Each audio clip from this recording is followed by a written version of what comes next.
Hey, this is Dag, and you're listening to Beyond Trek Podcast.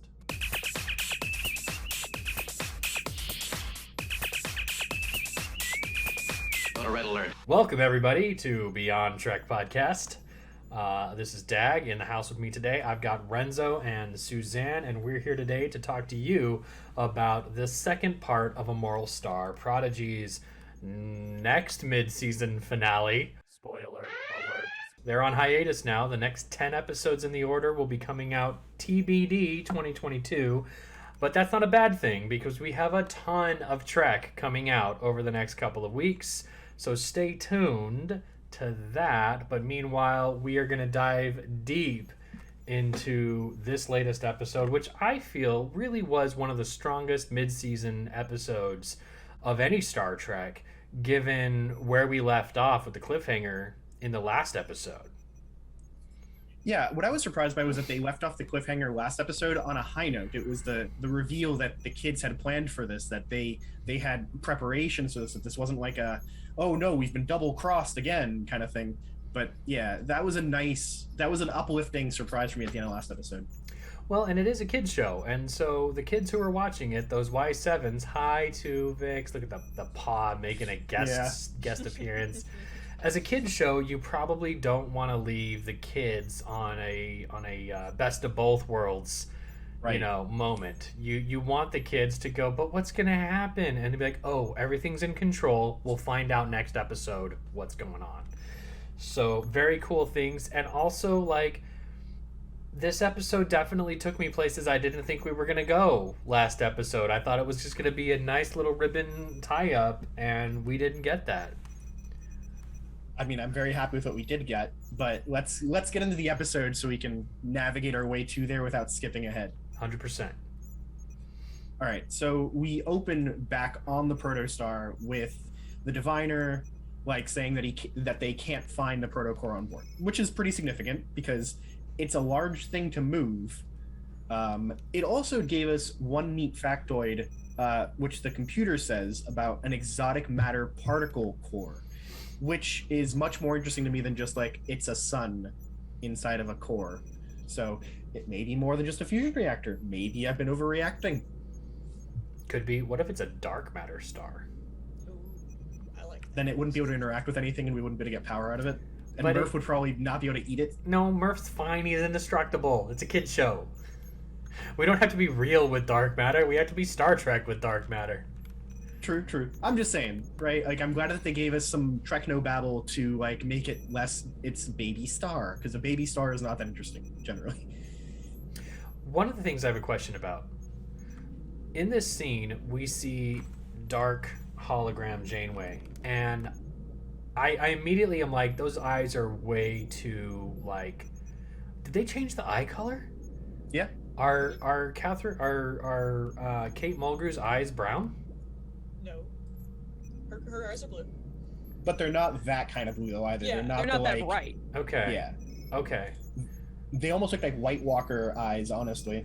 A little bit, yeah. They definitely almost Vanakat eyes. Like you can see in one of the True. screenshots here, right next to the Diviner. His eyes are very bright blue too. Yeah, Her it was just skin a color thing is also rather Vanakat, too. Now that you mention it, Oh. I hadn't really thought about it.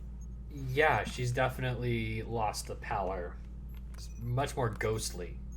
Yeah, That's what I noticed, yeah. And the black I didn't notice that it lips. was Vanakat colors. I just thought it was, oh, this is emo Janeway. These are just like gothy colors for her and very, very serious.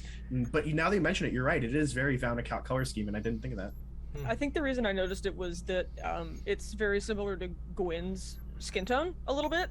And that's kind of why it confused me. It's like, okay, we removed her Starfleet protocols and suddenly she's just Vanakat. Vanakat Janeway. Definitely interesting. But yeah, I love Goth Janeway. I really liked that design. I did love that in this scene we see that Gwen takes some agency and like uses her bracelet sword to almost stab her dad. But he's a Vanakat. He gave her the heirloom, so he takes control of it. It's a good short twist there, but it was good to see her take like agency there and not just be a prisoner. Yeah, it was really nice, and I like to see when she employs that ability of hers that connects her to the heirloom, and then he just smiles and turns it against her. Yeah, I'd love to know more about the Vaunakot's like technology and their powers, whatever they may be. I feel like it might include a little bit of telepathy, or it probably does include quite a bit of telepathy. And I'm fascinated to learn more about it. I'm excited to see where that goes because, I mean, obviously we learn more about it here, but I really would like to see kind of where that takes us and how much we get to learn about that species specifically, and it's very cool. Yeah, there's also an element in this scene where the diviner shows just how much more experienced he is than the kids in the show. As soon as he realizes that Gwyn might have been trying to figure something out on him, he tells Dreadnought to change all the access codes to lock out their shields so that they remain up, etc. Smart, right? Because if she's doing something malicious, who knows what else is going on, so just reset all the passwords. Smart. And then the scene ends with the diviner telling Dreadnought to reactivate all the Watcher droids on Tarzal Mora and to go back to Tarzal Mora. Yep. For what he thinks is everybody should be at loss here. They just fired on the Rev 12. The gravity's gone. The shield that was protecting everybody is also gone. They're all floating away. It's all hopeless.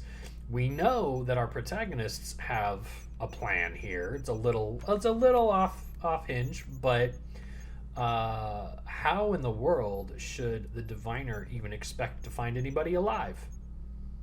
Well, so the atmospherics were going to hold until the batteries ran out, essentially. So maybe he's expecting just that they'll be on their last gasps, but they'll still be alive. Maybe he's thinking it doesn't matter alive or dead. The power core, if it's there, will still give off that signature. Yeah. I mean, I also think maybe that he realizes that if these kids are capable enough to dupe me like that and steal the core to this ship, then he probably assumes that, he's not going to take any chances, hence reactivating the Watchers and everything. I mean, it would make sense for him to realize that, like, okay, they're still kids, but clearly they're not stupid, so I'm going to try and, eliminate as many variables as I can so that I can beat these kids. So I think he probably realizes once he figures out that the protocore is gone, that, okay, maybe not quite as dumb as I thought. That would show some good character growth. I mean, for a villain to develop a little bit, it makes sense. Yeah. But I was just going to say, it also shows his whole, like, Vaunakot superiority the entire time, right? This hubris that he approaches every situation with, where I am supposed to win this. I am supposed to do these things, right? And now it's like, the kids have betrayed me. All right, well, let's take fewer chances. So. 100%. Cool. So we cut to our next scene, which is back on Tarzal Mora. It's Dal and Zero zipping along, flying around, talking about how they're going to corral all the miners into the Rev 12. And they decide to split up, which is not something you do in Dungeons and Dragons, but here it seems to make sense. We come across a really little heartfelt scene that I thought was really cute, where the two miners that we saw in the first episode fighting and throwing things at each other are now together again, and this time, for the first time ever, they can talk to each other because of the comm badge's translator function. So they essentially admit their love towards each other in a good little LGBT moment, which was delightful. So it was great. At the moment that you started talking about the gay people, my flag fell. I saw. I don't. Oh no. The flag was like, we're gonna pour one out for these cuties. Pour one out. Oh, it's a sweet scene. It's lovely. It is, and even though it's interrupted, it was still great because the interruption I felt was timely. I didn't want, like, a lot of times you get that tease and then the show just goes away from it. But in this moment, it made sense. Hey guys, after this is over, whatever happens is great, but we need to go. Mm-hmm. It's also one of the few times in a kid's show where you can clearly see, like, a moment of, like, what at least presents as a male and another male, like, expressing feelings towards each other, and there's zero judgment from anybody anywhere nearby. There's no, like, looking eye askance, nothing. It's just like, guys, adorable. We ain't got the time. Let's fucking move, right? And so he Right. shoves them off. But yeah, it's good, and it's on Nickelodeon. So I mean, that's good and supportive. It's certainly earlier in the show than similar things were in shows like The Legend of Korra, where it was literally the last scene of the last Right. episode where they finally showed something. So, but yeah, Yeah. that was a cool little touching scene. And then we cut to Jankum Murph inside of the Zero Suit Murph, yes, and Rock going into the depths of the Rev 12 trying to find the power core. Yeah. It's a Smash Brothers reference. Sorry. Oh no! I Oh, yeah, understand the Zero Suit. Yeah, Yeah. Zero Suit Murph. Nice. I was nice. trying to make a joke like Zero Suit Samurf. That's the one. That's right. If you want the dad jokes, I'll be right here. So Jankum realizes that all the watches are turning on. They find the power core. Rock Talk holds open the door, and they run on in with two of the watchers trying to slam their way through the door. Now So- they talk about, is it in this scene they talk about there being like an energy issue? Yes, it's in this scene. Yeah. Well, And because they can see that the core is like yeah, discombobulated. right. And did you immediately jump to the, oh, they're just going to use Murph? Yeah. 100%. Yeah, Yeah, I it was makes right there sense. being like, yeah, let's just do that. But the way Rock Talk explains it with the technobabble, chef's kiss. Mm-hmm. My thing is this: with that technical issue and like we'll just siphon power off from the protocore into the. How long was she alone? Oh, we How talked long? about How that. long was she alone? We talked about that 2-3 episodes ago when it happened. And while there was no consensus in the whole agree to disagree, Jay was very paternal about it. He was very much like, as a dad, leaving your child alone for that long, that's terrible. And Renzo, you brought up a good point. Like, we have no idea how they age, so we don't really know because we don't see any signs of aging on Rock Talk. But safe to say, she's quite capable on her own when she has a goal in mind that shows a diligence. You just write that on your resume. Was trapped in warp bubble for 22 years, self-taught warp dynamics, quantum chronodynamics, warp theory, and built a shop vac that unsplintered the universe. Please hire me as a scrum master. Listen, I've got no doubts that she could get a job anywhere with like her ability to just be an autodidact. Like teaching yourself that kind of stuff completely on your own, very impressive. I'm sure she had Starfleet training software from the computer that she relied on, but even so, Yeah, no one to ask questions to. Oof, very impressive. yeah. And I think that the reason she didn't age, I think it was explained where like because of time moving slowly, it didn't actually count as time. I don't know how to explain. I don't. There like was a talking weird about time conversation stuff. I we don't had understand about it, why the stuff around her is moving slowly, but she's not personally affected by the time dilation. But we don't My need to get theory into was the that. observer effect, like affects it somehow. Like when you're observing it, you are the observer. You I don't know. It's all mumbo at that point. Yeah, it's... What I will say though is that the design of the power core in here was actually really interesting. It reminded me of two things. It reminded me a lot of the Kelvin timeline warp cores, Yep. which I'm so on because I thought that they looked kind of weird. But it also reminds me a lot of Romulan singularity cores in Star Trek Online. They have a very similar aesthetic with like a big ass round room and the cores in the middle with large metallic things like pointing at it from both directions, kind of thing. Yeah, I Very definitely got the interesting. Kelvin core for sure too. Yeah. Or the Borg core that was featured in First Contact. Yeah. That too. Nice stuff there. So in this scene, we get Jankum going off to be like, I'm going to go fix it. And he tells Rock to just hold the door closed. And her immediate response is, I can do more than hold the door closed, which is a sign not just that she's smarter, but she is also much more confident now. Yeah. And confidence is something that takes time to grow as well. Yeah. I think the consensus was there. She was alone for a year or two, just full on in the books. But we'll find out. I'm sure it's going to come up. I'm sure it's Yeah. going to come up. I tend to And- think she was. Oh, I'm sorry. Oh no, Go I ahead. was just going to add. What's really amazing about that being ambiguous is now the writers have a place they can go back to explain why Rock Talk just suddenly knows something. Yeah. Mhm. And besides, as a Brickar, we really don't know how they age. She could have been like 45 the first episode, and now she's like 112, and she still looks the same, Yeah. right? Like she may have spent 60 years in there, and we'll just never know because Brickar physiology is not something we can predict yet. Right. But yeah, so she comes up with the idea to use Murph as the battery for this thing and to jumpstart the engine with it, and off to work she goes. And another thing that was cool was seeing Jankum Pog, despite being a Tellarite, despite being argumentative, just walk up and be like, you know what? You can explain this better than I can. Go. Suzanne, if you want to fix that, feel free. Yeah, I really. The I'm so double-sided tape has sorry. failed you. Oh no! Not the flag. The This is flag has homophobic. fallen. I'm This not is- going to this salute. is That's. homophobic. And it's new tape too. I just put it up. Oh, I got it. There we go. It's all good. No worries. It's a wonderful flag. I just made a UFP flag also for my banners in Animal Crossing because I've been addicted to that game for like 2 weeks. Let's hope she stays, but you know.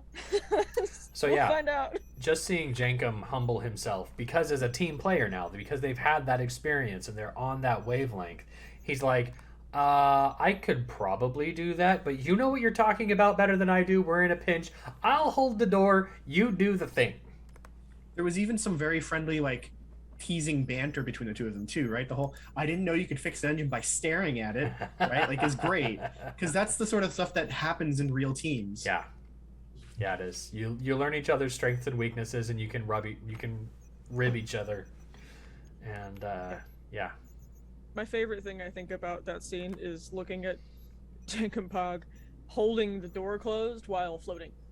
Mhm. It's like kid show, but it's still funny. All right, so cut to our next scene, and we've got Zero finding the Cation child that we've been watching from the first episode, and he's just trying to convince them to like, hey, it's okay, I'm here to help you. And the Cation is very clearly terrified of everything going on. So I want to stop right there. In the previous episodes, it occurred to me that we're referring to Zero with very different pronouns sometimes. Like I refer as she, her. You're doing he, him. I've heard they, them. I also understand as a Medusan and non-corporeal, those things don't mean anything to them. Do we want to align in this show or just let it ride? I don't know. I mean, I would like to do they them. I think that is probably the most appropriate selection. Yeah. But the voice acting for me always strikes me as he him, and I just catch myself doing it all the time. Really? Because I'm hearing a very feminine voice, a very motherly British, like a dame or something. That's what I'm hearing is that kind of a voice, which is And I very think that was interesting. probably on purpose too. I mean, to try and make it more androgynous to some extent. And I think that it has been mentioned that Zero uses they them pronouns. However, I mean, or uses they them. I don't know if it's a Right. canon fact, but Yeah, I prefer to use they them if I yeah. think of it. But I sometimes use he him as well, just because I forget. I will try to Yeah, go I with think it's that. they them. I did Yeah. that last episode, so I will continue with that. We haven't seen it happen in the show, right? Like it hasn't come up ever, as far as I remember. I But don't in think spite so. of that, no. But it's not like the scene with Adira and Stamets where it's Right. like never been a her. I don't really feel like a her kind of Yeah, thing. yeah, right there. There is one scene about that, I think, where it says where they say I'm not a he and I'm not a she. Right. I am so that's why I tend to prefer they them. Yeah, just no. because that's why. You're right. I should use they thems. I will Okay. try. We'll do the thing. Yeah. We're good here. Lit. We're good here. Cool. So- Suzanne, would you look up the voice actor while we go forward? I shall. And Anyways. Renzo, Cat. Right. So as Zero is approaching the Cation child, one of the Watchers sneaks up on them all, and it's a scary moment where it starts to shoot at them. And Dal is the one who goes in for the save with with phaser shots firing and missing a couple times, but finally catching it. It looks like Zero loses an arm, but they're not very worried about it. Never had much control of them anyways, they say. So. Yep, very much. Mm-hmm. I mean, I think with Zero, it's so funny because, I mean, they weren't meant to have any sort of body at all, but not only did they create a containment field of sorts for themselves, but they were like, yeah, I guess I could have arms too. I guess those might be useful sometimes. They've definitely complained about it a few times, though. They've complained about them. They complained about it during the time sharding episode as well. So, because they made it themselves, and you know, limited resources. That's, you know. So I just think it's funny that they're like, I mean, I had them. You know, I guess I can lose one for now. That's fine. Well, with access to the vehicle printer back on the Protostar, you know, maybe during the mid-season break, they can come up with a better containment suit for themselves. That's what I was thinking. I was thinking that because they complain about their fingers. They complain about not being able to use their fingers. And you would think that Starfleet probably has some form of something in there that would really help them. What if we have a brand new Dreadnought suit that's a Zero suit? That's what I'm wondering. We have a Dreadnought pattern. Still there. We have the code, yeah. I mean, we have a Dreadnought pattern, but it's only terrifying because of the beady little Terminator red eyes. You could make those, you know, more expressive blue eyes, and it would be just fine. I'm sure that Zero can design something themselves that represents them better than the Dreadnought tail attack suit. Perhaps. Also, just to be clear, I never want to see Dreadnought ever again. He terrifies me. I don't care what anybody. It's like Doc Ock meets the Terminator meets nightmares. I think he's supposed to be that way for sure. I know, but like it's a kid show, and that I hate Dreadnought. I mean, I love him as a villain. He's great, but great voice acting too. Every time I hear it, I really think it's Zachary Quinto's voice. There's just something monotone and serious about it. Oh yeah. All right, so here's where we get a quick discussion between Zero and Dal about how approaching the miners one by one is super inefficient. They need to come up with something better. And Dal is the one who suggests using the manacles and somehow networking them with his comm badge, which is very ingenious. Yeah, I think one of my favorite things about this episode thus far that we've talked about is we see Dal, you know, in the Kobayashi Maru, learning to let go of his ego. But we also see Dal focusing on how he can become a better captain, how he can become a better team member and a person in general. And, you know, he needs to know these little things to be able to get them out of situations like this. And I think that that's my favorite part about this episode is seeing him grow as a character and setting aside his, you know, we don't know them, I don't care attitude, and being a captain. I really like that about this. Yeah, the community, there was a lot of voices in the community complaining about, I hate Dal, he's so childish, why can't he be more mature? On the first episode, all around, right? Like, if you look at the Reddit post about the first episode of Prodigy, it was like 800 different ways of saying, I hate Dal. Cool. He's grown in the last 10 episodes. Can we cut the guy some slack, right? Like, he's much better now. Here's something. He's a child. You know what's something that I don't think it's spelled out, and I want to say it. It's not spelled out for existing viewers, existing Star Trek fans of all calibers, that every kid's show is some kid's first introduction to this kind of character arc, this kind of problem structure. We watched Avatar: The Last Airbender. I watched it as a 20-something.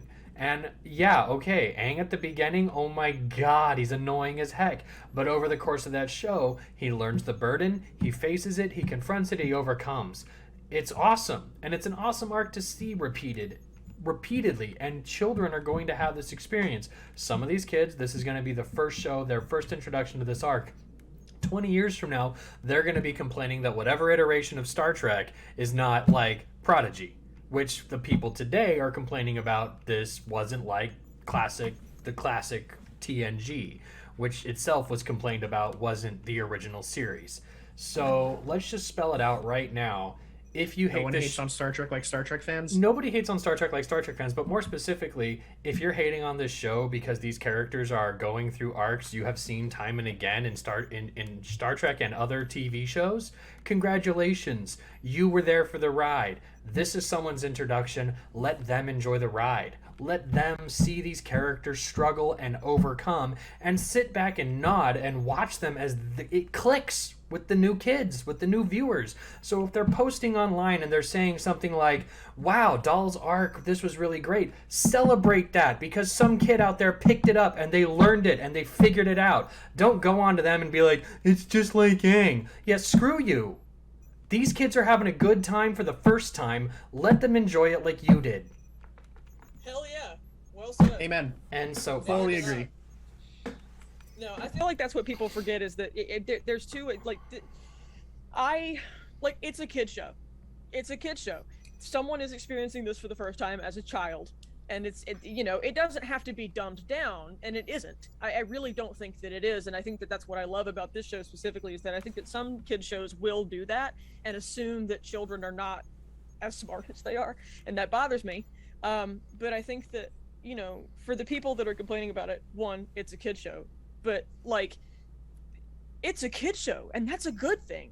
That's what we want. We want more people to be focused on it. We want younger generations to understand Trek and learn about Trek, and I think it's really cool, and it's amazing the way that they're interacting with it. But if there's something that bothers you, because oh, he's annoying, and I complained about Dal too, because he drove me crazy, because of course he did, because it's a kid show. He's supposed to. That's the point. We've been on that ride. Yeah. And so it bugs me when people discount something only because they, because again, and you already said this, but just we've already been through, we were there for the ride, and these kids are 4 and 5 and 6 and 7. Right. Let people enjoy things, especially let kids enjoy things. Yeah. Let them let them have an introduction to Trek that isn't, no 6-year-old is going to watch DS9. I mean, I did because I'm a freak, but no 6-year-old is going to watch DS9 probably and engage with it in the same way that they're going to engage with something that is, really bright and colorful and beautiful and well animated, that has, a mentor in Janeway, has all these kids that may be like them, that have struggles that they have. Of course, I don't, I'm not going to act like Dal is a 22-year-old, but Dal is a kid. That's the point. Yep. That's the point. And they put a lot of thought into this from a production standpoint too, right? If you watch most cartoons from when I was growing up, they would have these sorts of messages, but the episodes were very episodic, right? Character development didn't happen from one episode to the next. It was just in each episode, Jimmy Neutron would realize these things again, or whatever, right? Here, because the show is somewhat serialized, we're seeing the character development hold on each episode, right? So last episode he grew a little bit, the episode before that he grew a little bit more, and so forth and so on, right? So it builds up on itself, even though the plot lines of the episode are very episodic. Absolutely. So. Yep. All right, cool. So cut back to the power core, where Jankum is still holding the door, and he's using his auto hammer hand to smash some watcher tails, which was pretty cool. Yeah. And he uses the hand to hold onto the door and pull it closed while they're still pushing in. All very cool. Interestingly, Jankum seems more adept at holding the door than Rocktalk would have been in the same moment. She wouldn't have been able to chop those tails off. She wouldn't have been able to grip from range and hold the door down. It's very interesting. It's really cool. He should be the security guy. To be fair, though, I think that she just could have used her arm to smash off their tails, and that would have worked pretty well, too. Yeah, that's fair. Okay. But grip from range? But I'm with you. One can be the engineer, the other can be the mechanic, right? Most ships need both. Mm-hmm. Yeah. Anyways, so Rock manages to get their Murph battery hooked up. It restarts the power on the ship, and it also restarts the shield. So they get gravity back, and everything falls back down to Tars Lamora soil.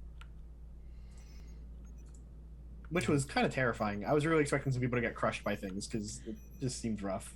Yeah, and I knew it was a kid. In my head, I was like, okay, it's a kid show, no one's gonna die. But I mean, if there are people just floating everywhere, and you suddenly turn the gravity back on, getting back down is gonna hurt a little bit at the very least. Let's So it was sort of like, let's say that the suit has a built-in temporary inertial dampener. Sure. yeah, there we go. That's the one. Yeah, that works. Star Trek. But either way, yeah, it was a cool scene. And we also did get to see Jankum do some percussive disassembly on the Watchers that did enter the room too. Yeah. Mm-hmm. That So was yeah, really nice. I wouldn't be opposed to him being the security guy either. So Also, can I just say, I know some people don't like Jenkin Pog. I've grown to like him.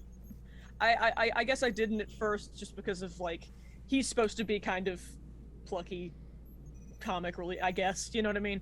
But like, I don't know. When Rock says like I can do more than this, and he says, "Okay, cool, what you got?" And that's, you know, he clearly cares about the team, and is still, you know, he's learning how to be a part of the team. And I think he's underrated. I like Jacob Pog. I think he's cool. yeah, I'm with you. I think he's one of the older people on the ship, to be honest, at Mhm. least in apparent age, if not biological age. Because he seems like he's gone through a bit more of the grinding down of working on Tars Lamora than most. Remember when in the first episode when Dal asked him for help escaping, he was like, "What? You can't escape? Don't be ridiculous," kind of thing, right? Whereas even Rock, Zero, and Dal all thought that escape was possible. Yeah, and I think that the difference between Jankum's trauma with Tars Lamora and Rock's is I think that Rock was probably much younger when she was taken or brought or put on Tars Lamora. And so I think that Jankum maybe has been there longer or, you know, has more experience there, but I think that Rock, that was kind of all she knew. Whereas he was just like, yeah, I'm stuck here and you're not getting out, because he was, you know, so I think that's the difference. But I think they both have similar, like they've both been there a long time, but in different ways. Yeah, lots of trauma for both, for sure. All right, so cut to our next scene, and this is back with Dal and the Cation child and Zero trying to establish some sort of communications link between all the anklets. And we get this, which I thought was an interesting scene, if only because it showed that Dal still has more growing up to do. Zero's kind of bragging about not caring about there being air because they're non-corporeal, a benefit thereof. And Dal snaps at him like, "Would you just be quiet for a minute? I'm trying to concentrate on this," which is a realistic thing if somebody's just distracting while you're in the middle of something that is very important. It's a normal reaction sometimes, but it shows that he can still be more mature. Yeah. Fully agree on that one. Yeah. Yep. And then we see the protostar appear overhead and zoom over them, which triggers a very memorable line about how we're all out of moments from Zero. So Yeah. cool. All right, we cut back to the engine room, and they're pulling Murph out of his jumpstart position, and Dreadnought beams in. And Murph goes back into the Zero suit and zips away to try and escape from Dreadnought, while Rock and Jankum Pog both try and fight Dreadnought to no avail whatsoever. Yeah, this was a moment where I was like, okay, things just changed drastically bad, because now it's Jankum Pog and Rock Talk versus Dreadnought. And while their previous encounters with him have been flight, here they choose fight. And I'm feeling very scared for Rock Talk and Jankum in these moments, because it's like, wow, you guys really have changed as people, and you've grown a connection as a crew, so to speak. And they're taking on Dreadnought together, and I'm just like, wow, y'all are gonna get your butts handed to you, but I really appreciate that you're choosing to confront instead of evade here. Yeah, like They're they sticking to got the they got plan. their butts kicked, but they did Yeah. it together. But they stuck to the plan, right? Like, they knew that there was a chance that Dreadnought would come show up, and at which point it's just buy time for the rest of the people to get there, like do your job and so forth, which is a very mature thing to do, right? When you're faced with adversity, sticking to the plan is hard. Yeah. But having a plan is a good thing to have. A lot of people go into these situations and they don't have plans, and things go off the rails. So we get this awesome scene where a whole bunch of miners still in their mining suits show up at the power core and just swarm at Dreadnought. and the Cation child is seemingly leading them, and also gets the last blow on Dreadnought and decapitates him. Delightful. Chef's kiss. There was a creature there that I felt was very shark-like, but also had like horns coming out the sides of their face and the top of their head, and it just gave me flashbacks to the shark-like horned character from Lilo and Stitch. It was like the guard for the aliens. Oh yeah. I was very much like, Yes. oh, that's that character. And there's also a Lurian in this scene as well. One of Morn's species is present. Renzo, do you think it's the same as a Lurian? I'm not sure. I think he looks a lot like a Lurian for sure. I'm not sure that he is. He's kind of stretched vertically. Maybe he's just tall and yeah. But I'm totally down with it possibly being that. I just wanted to point out that there were some really interesting other aliens we saw here too. Like there was the alien with two heads that talks about themselves in like a we person, which was really cool. There was the other alien who had like a jellyfish head attached via tentacles to the rest of their body. Also really cool looking. Yeah. So Yeah. cool designs. Hope we see There was more. even one there that looked like the Demigorgon from Stranger Things. Oh Yes. yeah. I saw that. Very interesting stuff there. Mhm.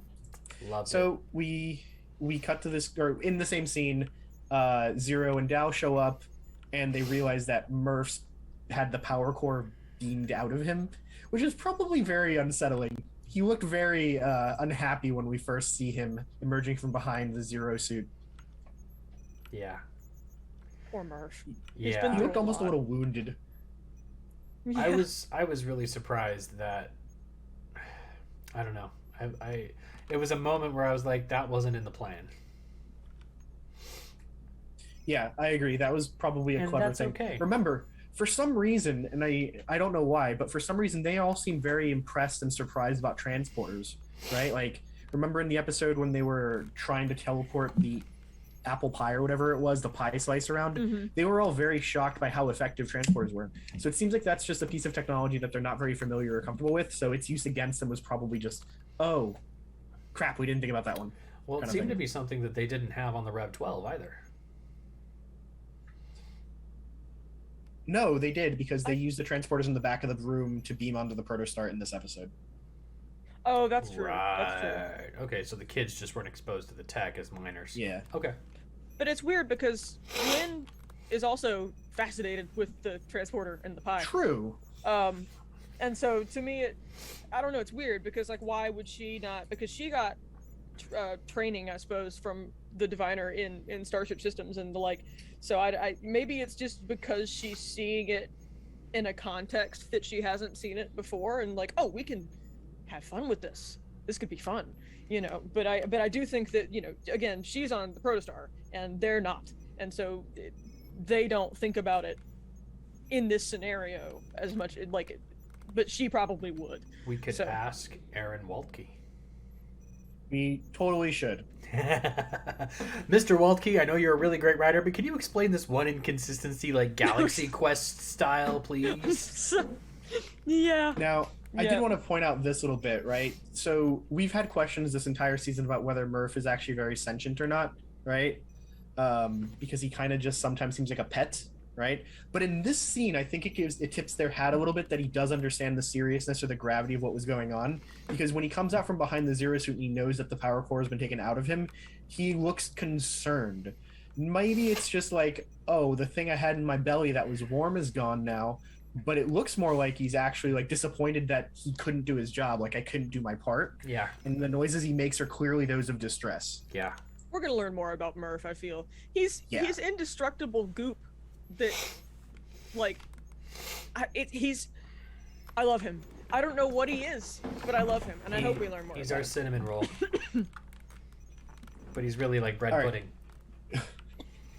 So cut back to the protostar, and we've got the diviner in the engine room onboarding the protocore, and it's going to take 10 minutes before it's active enough that they can actually use the drive.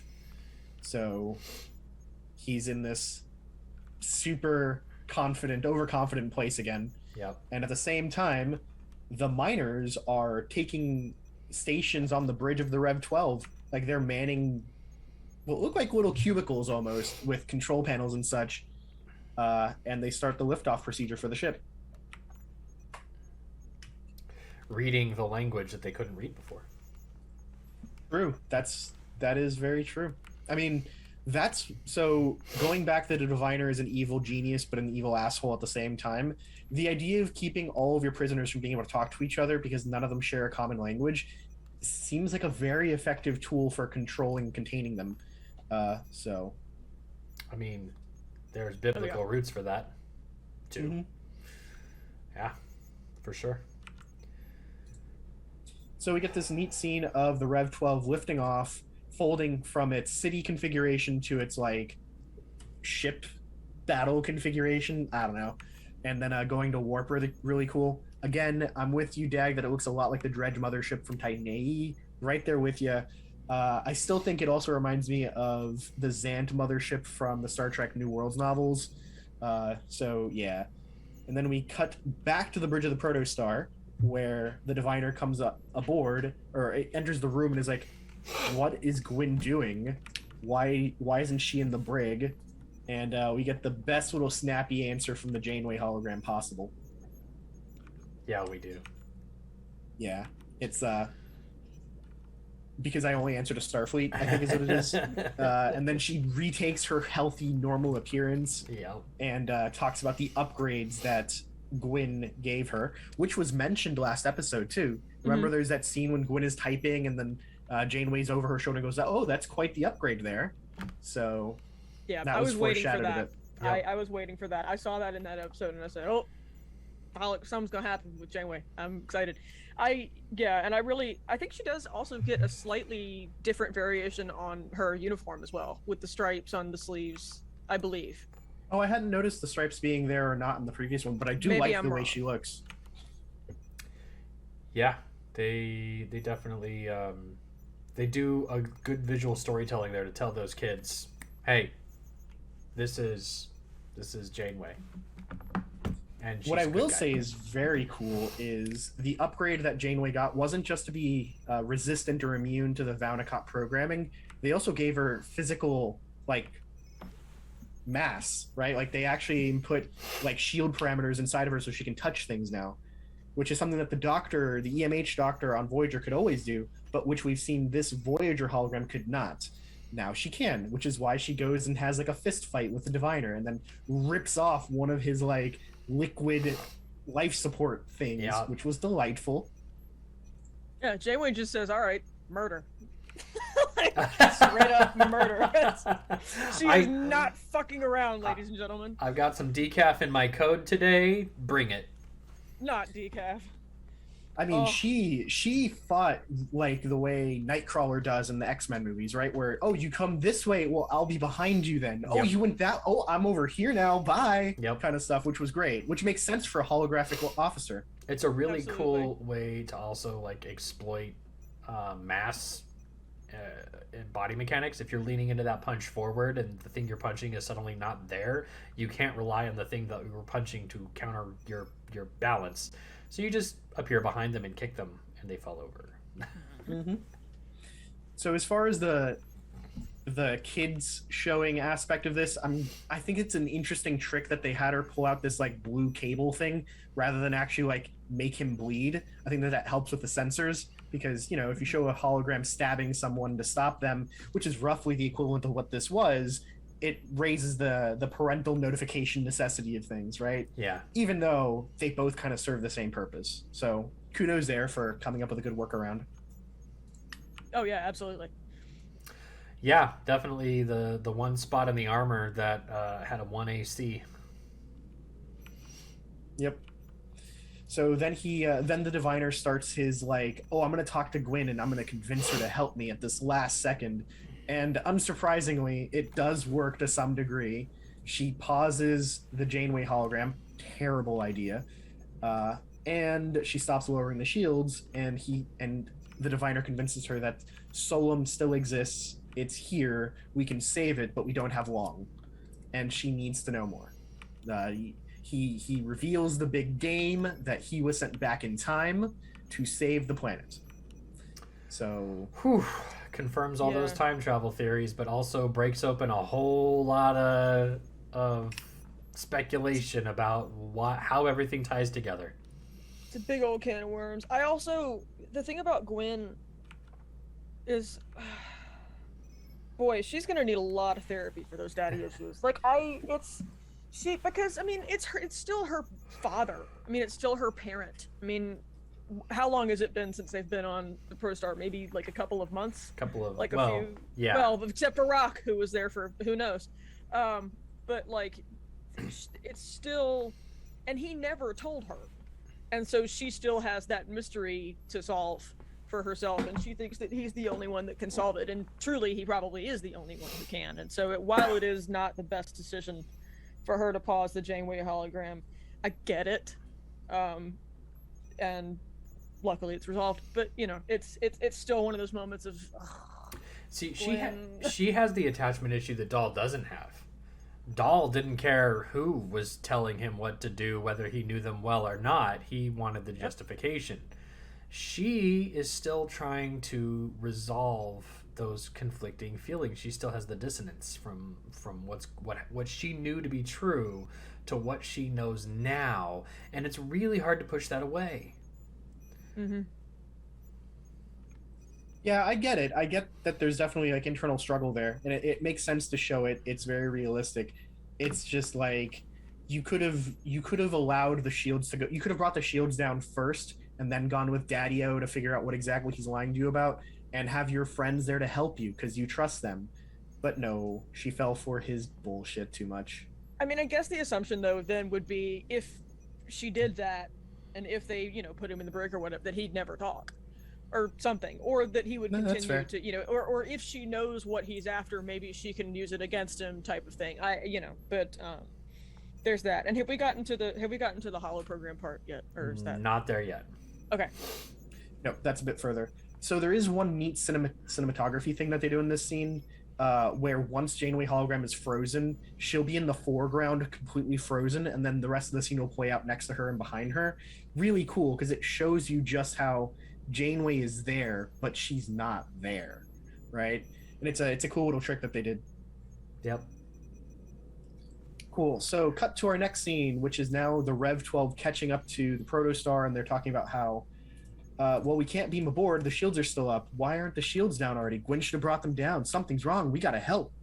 And they start thinking of like the only way they can get through those shields is to start shooting at it. And Dal is very reluctant to start shooting at his own ship. Reasonable, very reasonable, but Rock Talk suggests that they fire specifically at the shield emitters just to create disturbances enough to beam through, and they start shooting. Which was an interesting thing because they don't really address it on the Protostar. We see the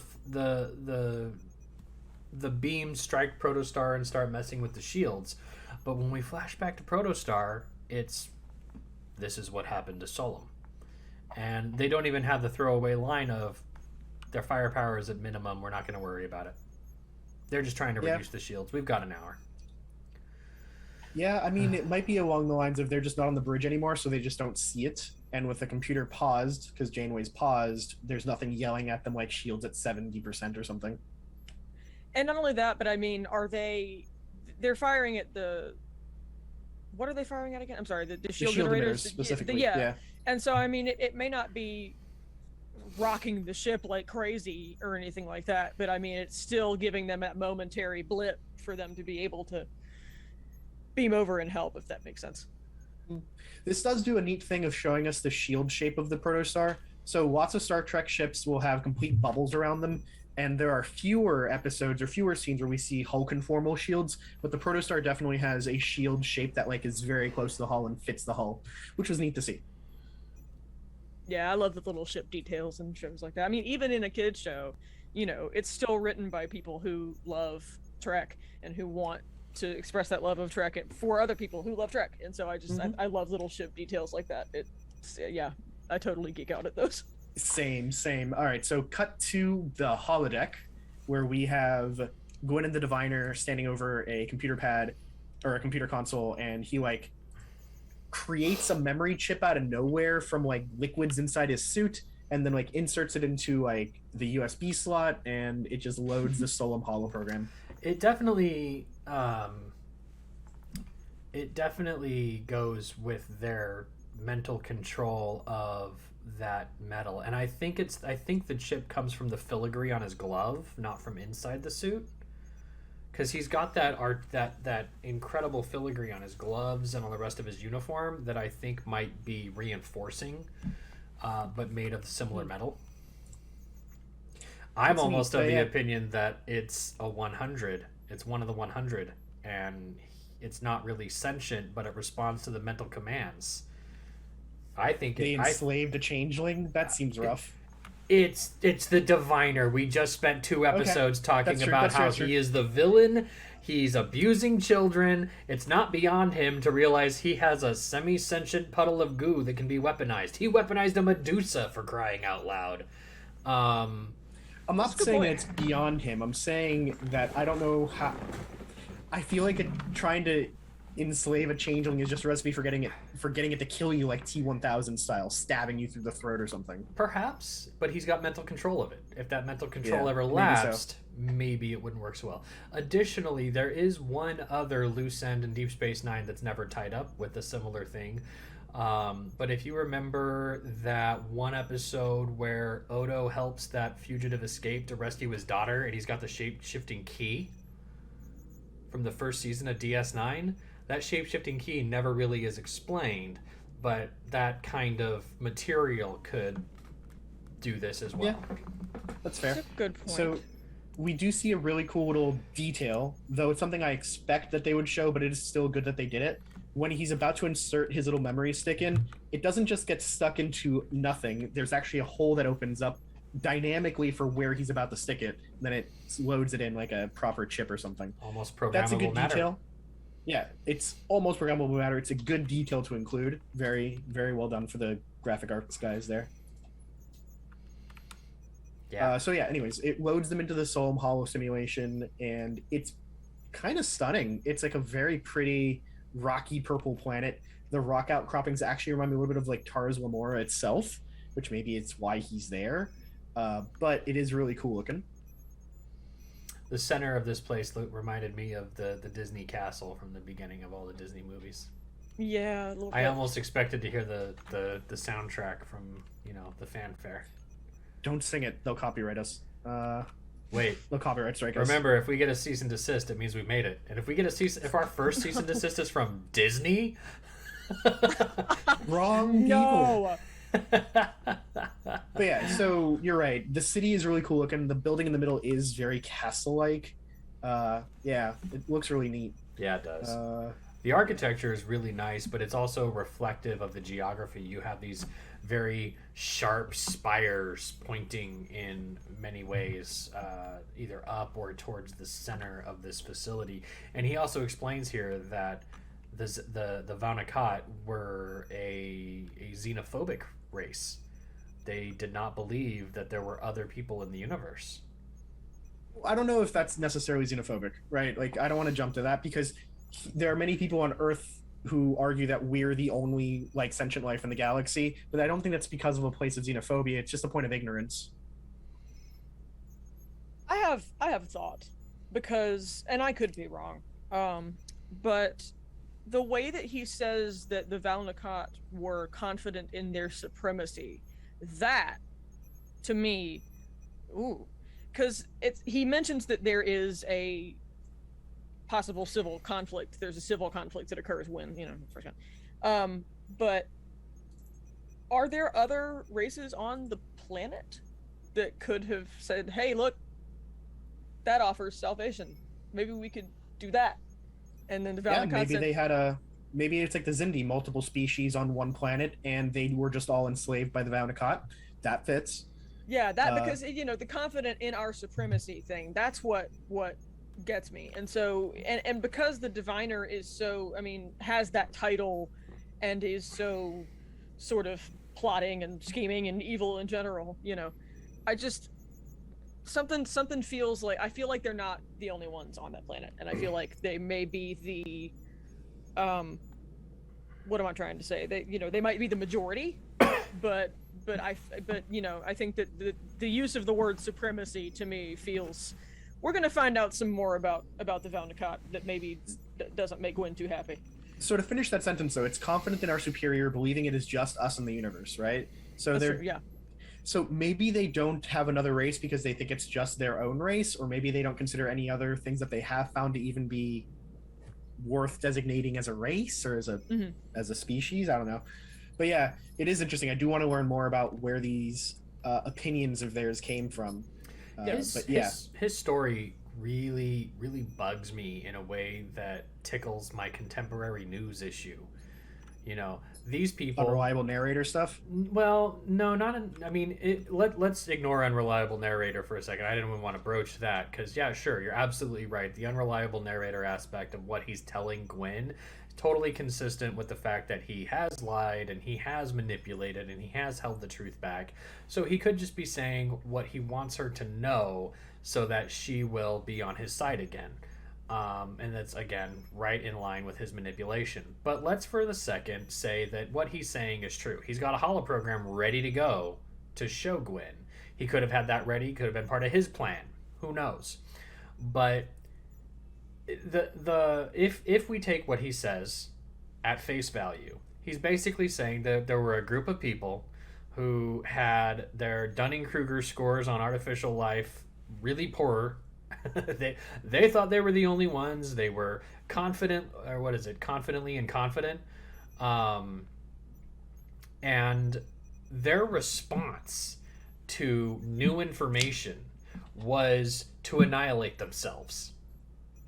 Or instead of just learning and growing, let's send someone back in time to annihilate the source of our cognitive dissonance. And that's like brook burning a little bit, but like to a much grander scale. Yep. Totally instead of just going, oh, we're not alone in the universe. And they had a civil war over it, and they annihilated their world. Like, no faction won here. It's very Bell and Loki.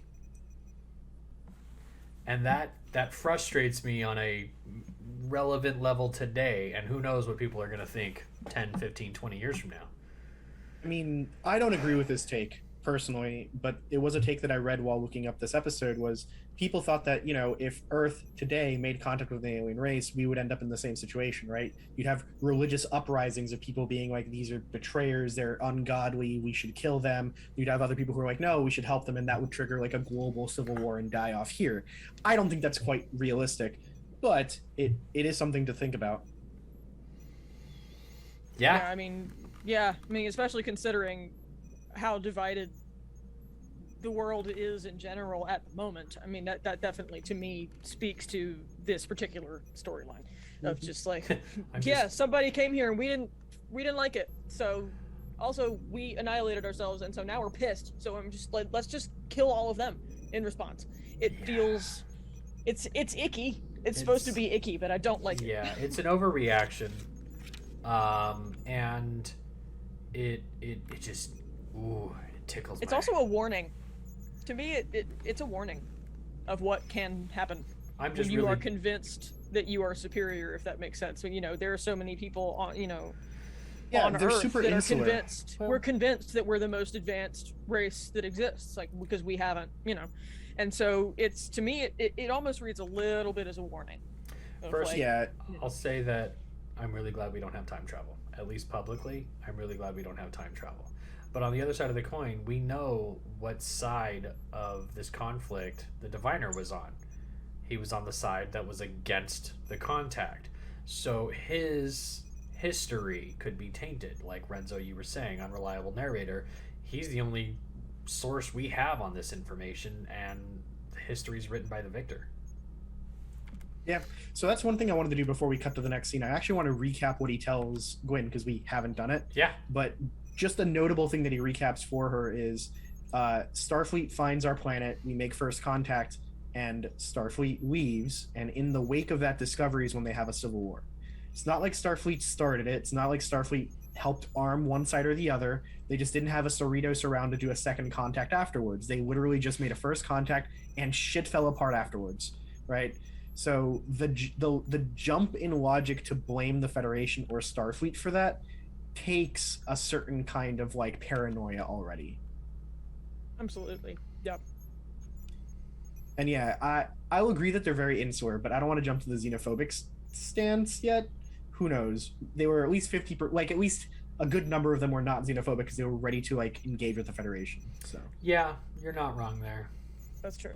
But the diviner, I mean, for the diviner to be sent back in time, surely he had to be a part of the of an upper class at some Agreed. point. I mean, do you know what I mean? Like he had to be part of the not maybe not the ruling class, but definitely the elite. And so history tells us that the elite often aren't on the side of the change. of change, and so I'll clarify my generalization to say the diviner's side was at least xenophobic in the sense of yes, we don't want outer contact because they had no control over Starfleet contacting them. Nope. And so they may have been xenophobic to the sense of we don't want it if we don't seek it first.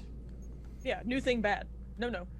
That's how I feel whenever somebody introduces me to new music. I didn't discover that band. I don't want to listen to it.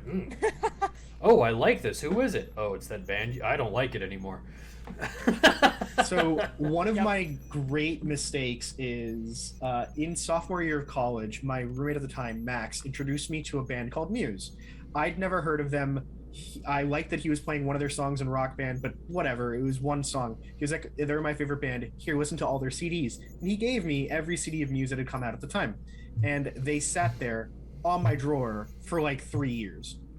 I never bothered to listen to them until like towards almost the end of my senior year. Then I listened to them and fell madly in love with them. I missed out on multiple concerts that were not that far away and would have been great to go to because I just hadn't bothered to actually follow through with what I said I'd do and listen to them. And they are now still one of my favorite bands. So that's cool. I'm that way with any television show that isn't Trek. If you try and get me to watch Yellow Jackets, for example, no, I might really like it. It might really totally be my thing, and I'll say I'll do it, and I won't. I won't do it. It's just I have to find it. I've tried myself. to better myself since then. Like I try to be better about like if somebody tells me to do something and I say I will, like watch a show, I will, or I'll make a trade. I'll watch this if you watch that, because that I always follow up on. I like that philosophy. I really do. In 1998, Iris came out, the Goo Goo Dolls song, and it was on every station. It was #1 everywhere. Everyone loved it. I was sick and tired of it, but my best friend loved that song. And we're 16, right? So 16 romances are weird, but he was falling for this one girl, and she was a big fan of the song. So he buys the CD and he's listening to it on repeat every day, every night. And I'm living with him temporarily while my mom is moving to another city at the time. And I hated the Goo Goo Dolls so much. I hated the CD. I never wanted to hear it again. I was waking him up playing Bare Naked Ladies 1 week just to aggravate him because he hates that song to this day. However, there was one song on that CD that I liked, and I secretly played it when he wasn't around. And now I own their entire discography, and I know more about the Goo Goo Dolls than he does. I don't know what that says about me, but hey, Awesome. where are we? So we're Revenge at the music. scene. We're at the scene where the diviner tells Gwyn that he's installed a weapon onto the protostar that can wipe all of Starfleet from existence. Right. And she just goes, "What did you do to the ship? Right? Like, what did you put on here?" And then we cut back to the Rev 12. So And quick, just cut there. What could he have put on Protostar? We don't have to answer the question, but the question is what could he have put on Protostar that they didn't already discover in going through all the code that they went through? I'm wondering. Wait. Do y'all remember the Janeway's corrupted memory, garbage stuff? That they still. so haven't that worked didn't on unlock before? everything in the computer core, but they unlocked everything that was in Janeway's memories, right? So there's probably more stuff in the computers that are just not related to Janeway that's also still there. I am of the opinion that this is a computer virus of some kind, right? Some sort of worm or thing that Same. will just corrupt computers and disable friend or foe like sensor systems, right? So everything reads as a foe or something like that. It's not unrealistic. It's something that's been used in the real world in the past. So yeah, that seems like a pretty effective tool for the diviner to do, especially because he's shown and his people have shown that they're very good at computer programming stuff. And this is why Battlestar Galactica had all their ships be hardlined. Well, they had them all hardlined and firewalled until they didn't. Right, and then that's when the Fire That's Nation when the show attacked. starts. Yeah. Yeah. I mean, I think that it's, well, I think it is a computer virus for sure. I don't think that they're going to go the control route. I don't think that it's going to be the same kind of AI against, I don't think it's going to be anything like that. But my question would be, how on earth could you design a computer virus strong enough to wipe out Starfleet? How on earth could you manage to trick? I mean, is it going to take control of the ships entirely, and then all of the people on the ship are just like, I didn't touch it, I didn't do shit? I don't know. Like, my brain is like saying that you would have to wrap it like a Trojan. It would have to signal a friendly update to Starfleet, be like, this is Elcar's version 8.8. And then, whoever's responsible for that on the ship is like, all right, confirm command codes. And that's where I would be like, wait, these command codes don't confirm. We're not getting a patch. We made a few we made a few bug fixes so it runs smoother. Yes. Here's how I was thinking of it, right? It's something that tags along to every single communications, right? So it's like an email signature, but it's malicious. And when it gets onto a system, it installs itself and then checks in with everybody else. This is the Starship Demeter checking in, as they normally do, or checking in for time synchronicity, right? To prevent time dilation. All ships have to do this, right? Something along those lines. They all check in, they all talk to each other, they all relay some basic data to each other. Even if it's not a person doing it, it's got to be some low-level comms, and the thing will just spread. And when it takes over a ship, it spaces the crew. Open the airlock doors everywhere, everybody dies, kind of thing. And then the ships themselves can be controlled by it. One thing that would be really interesting is if it was a prefix code exploit. Could be. He's had access to the protostar. He has to know it exists. Right. So it's a prefix code exploit that your malicious communications worm taps into the ship's systems, and then it spaces the crew, disables or sends the prefix code authorizations to all ships in the area with malicious carrier on that communication that says, do the same thing and fire on any Starfleet ships in range and travel to each other if you're not close enough. So then this ship gets it and sends the communications to all this ships in range, and then they all just converge on each other with no shields and blow each other away. But it would be really cool to see the prefix code just get mentioned again. Because we've only talked about it, twice? In Star Trek, ever? There was the Wrath of Khan, and then there was an episode The Wounded. TNG, The Wounded. Was it The Wounded? Oh, right. Yeah, that's when they shut down the Phoenix's shields remotely. Yep. Yeah, I can't think of any others, honestly. There might be a third, but... Alright, so cutting back to the episode, we're on the Rev 12, and they point out that the proto-drive is ready to engage, and they are talking about how they've weakened the shields, but only enough for one person to beam in. And that one person is our beleaguered captain figure. Yep. I did actually like something in the scene, although it's a very short scene. When he's running towards the transporters at the back of the room, he has to go down these stairs. And the character doesn't just bound down the stairs. He's not leaping off them, doing anything heroic. He just slows down and goes 1, 2, 3, 4, 5, 6, going down the stairs step by step, because there's no guardrail or anything. It's just good detail work from the animators to do it. Yeah. Agreed. Yep. That's a good catch. But yeah, so Dal runs off. He's asked if he has a plan or what's his plan. And he responds with, "I'll let you know when I think of it." Yep. I don't know why. Every time I see Dal, I still think Talaxian, even with the prehensile rat tail. I don't disagree. At all. Maybe that's something that falls off when they hit puberty. Who knows? Maybe Neelix just had his removed for unknown reasons. Or maybe it was removed by the Hakonian Order or somebody who had him prisoner for a long time, remember? That's true. Yep. Okay, so cut back to the holodeck, and they're walking through the destroyed city on Solum, and the Diviner's explaining the whole thing. When the Federation was with us, they they sparked a civil war. Now when they talk to the protostar, it'll corrupt their systems and their ships will be turned against each other, and it will spark a civil war there. Their alliance will be reduced to ashes. And this is when Gwyn comes to the realization that they can never take the protostar home because it will destroy the Federation. And that seems like a very sobering moment for her as a character. Yeah, because I think she so desperately wants to start over. Not only get away from her father and get away from what she thought she knew, but to learn something different. To be a part of something different and to do some good. Because, I mean, she basically sat there for 17 years and watched all of these children be abused and, well, not just children, but, you know, watched all of these people be enslaved under her father, and it has finally clicked for her, and she wants to do good, and the Federation is this beacon of light for her. And, you know, Janeway, of course, has been mentoring her heavily, and I really love the scenes that we get with Gwyn and Janeway, especially with the upgrade, like nice upgrade type of thing, and it does really seem like Janeway is in a way of sort of a female, like a female, like a mother figure to her. And I really like to see that. But I mean, she's realizing all of these things that she could be, and then her father tells her, nope, basically, like, you can't, if this happens, if you go home, or if you take the protostar home, like, they're done.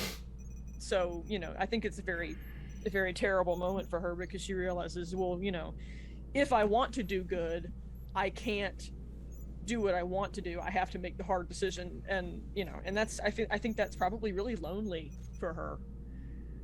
Yeah, so this is also an interesting reveal, like, mask off kind of moment for the diviner too, right? Because he knows that the ship is going to do this. It doesn't require a person to do anything. It's just as soon as it talks to a Starfleet ship, this process will start, right? Okay, the kids ran off with the protostar. They might go to the Federation with it. He was chasing them. He knew that that was a possibility. That would have achieved his goals, but it's not good enough for him. He wants to be the one to do it. He has to do it. So whatever he may be saying about, like, this is like not about revenge or not about vengeance, it's about like justice or anything kind of like the justified or self-righteous bullshit. It's not, because the ship would have gone to the Federation with the kids. He has to do it himself. He wants to be the one to do it. So it's definitely like base, he wants revenge kind of stuff. And he also knows where Solum, I mean, because, I mean, obviously it's not in any Federation database. Right. And so he knows where it is, and so maybe he has this secondary thing of like, okay, Starfleet's done, gotta go home. You know, that could be it too. And so, you know, Gwyn doesn't know, nobody in the Federation knows, so it's not going to be on their star maps, it's not going to be on any of that. So not only does he want to be there for the destruction, but I mean, this is a way for him to get home, and it does have that proto drive. So not only could it destroy the Federation, but it can, or not the Federation, but Starfleet at least, but it can get him home faster.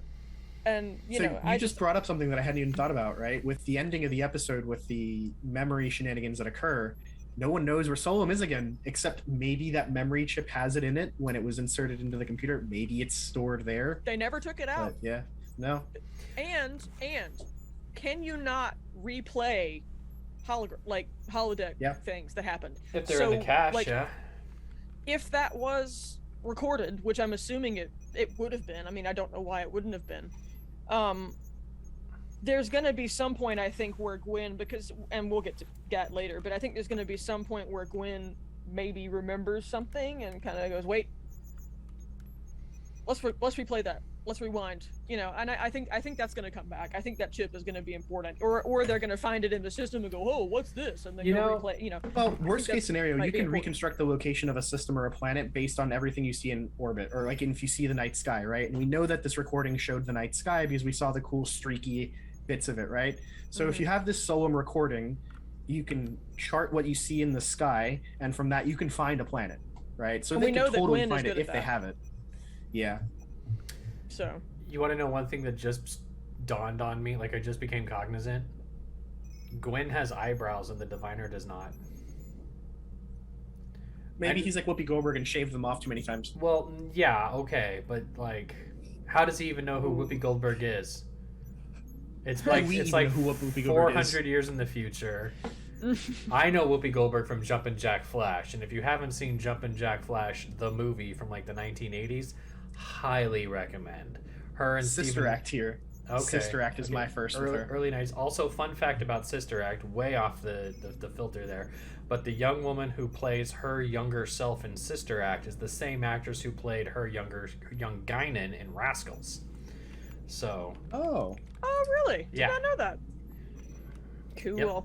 And that young woman is now in her mid-30s, I'm sure now too.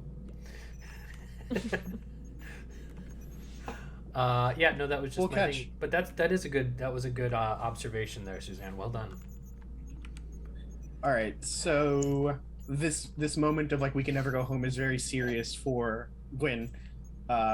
It's when she yells out this whole "you can't trade one tragedy for another. We need to talk to Starfleet, not destroy them." Very good both points.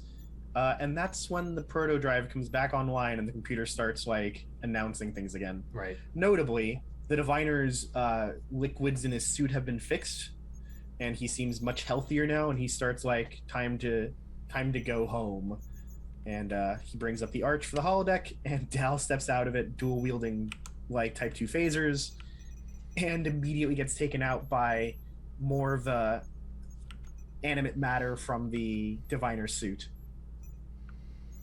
Yeah. Didn't even get a shot off. He tried. I mean, the diviner had one. He shot a shot, and it worked. And I think that's because Dal is a kid and still wouldn't shoot somebody with the intent that he had. I don't know what his intent was, but I think Dal still hasn't had enough of experience there to do that. He lived through this, which is fortunate. The diviner didn't just stab him 5 times and have that be how this episode ended. That's true. Because that would have been like, I'm turning this off and never going back moment for a lot of viewers. Yeah. And I think that Dal is still very sort of save the day. Like, I mean, he's a kid, and so he's like, cool, I beamed on the ship, I've got phasers, let's go, and doesn't realize that like this guy enslaved a whole lot of people for a long time. And if you think you're gonna walk in there and go, I'm here to put you in the brig, like, okay, sir, good luck. Yeah. And it's just I like that they can grow and they can learn and they can be mature, but they're still kids. They still are trying to be the hero and aren't really aware of hand-to-hand combat, because we saw that with Dreadnought and Rock and Jankum, but just they're still ignorant, they're still children, so Yep. So we do see this cool moment where after Dal is encircled by the animate matter from the diviner's suit, Gwyn tries to swing at him and turns her Vaunicott bracelet thing into what looks like brass knuckles around her fist. It's kind of neat. If you're looking for the picture, Dag, it is... Oh, I'm featuring it. You found it? Okay, yeah, it's number 298, which is neat. Yeah. But yeah, so she swings at him, he grabs her fist and like throws her, because again, the kids are not good at combat at all yet. And then we get the reveal that, oh, it's not just the 3 of them on this holodeck. There's also Zero, who's also beamed in. And Zero sounds very uncharacteristically furious. Zero is pissed. He is not happy. I mean, this is the first time that he has confronted the diviner since they left, yes? Yeah. And so this is the first time that he is able to, I mean, since he was weaponized, or excuse me, they were weaponized. So they're obviously furious and they have things to say, and they're not gonna be perfect at this moment. They're not gonna be, perfectly rational all the time in their thoughts and everything. And so I think that they just lose it.